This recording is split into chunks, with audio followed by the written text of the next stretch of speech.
So this was given to me at a time where I really needed it the most. He said this to us. He said this to us in a seminar. He is really well known in the business. So when he said this, I was just like, yep, time to take out my pencil and pen and then convert it to my notes. So he refers to this advice as his show business survival kit. I mean, he's a funny guy. He said, be patient with yourself. You don't need to be impressive.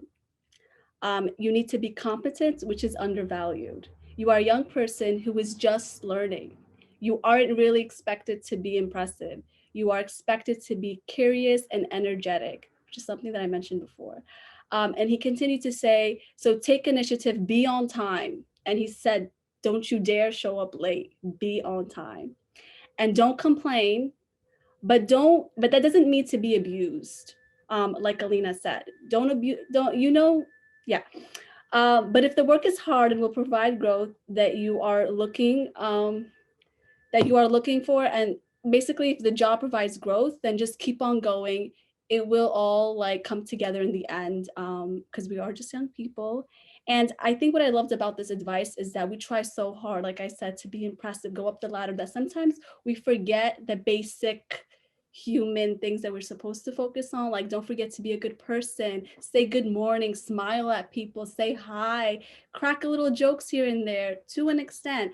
And honestly, take this from an HR intern. Everyone is replaceable. Like, your job, what you do, your skills is replaceable, but who you are as a person is not. So of course you want to have all these amazing skills. Of course you want to continue to be the best person you can within your career or whatever, but don't forget to be a good person. It's really simple, but sometimes we forget because we just want to grow in our career and just we forget the simple things. But yeah, I think that I really love this advice because he really meant it. And he said it during COVID, which when I thought I lost hope of finding a job, I was like, oh my God. But I think that when he said it, really meant a lot.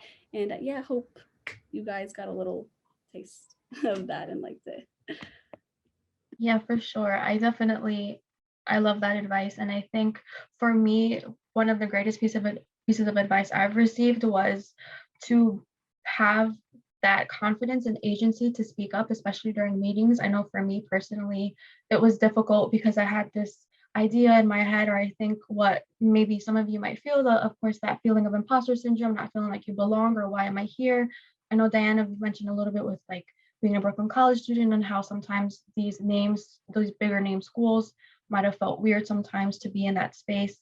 And for me, I think an intern supervisor told me to really just embrace being there, that you're already there. There's no need to worry or second guess yourself, and to take that initiative and ask questions and speak up during meetings and feel free to give feedback as well.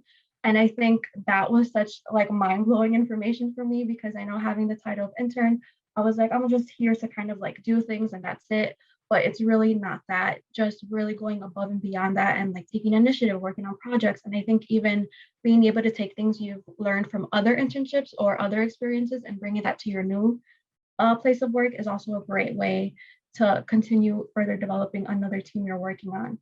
And again, really makes you look really great because you're helping that team in a way they haven't received help before.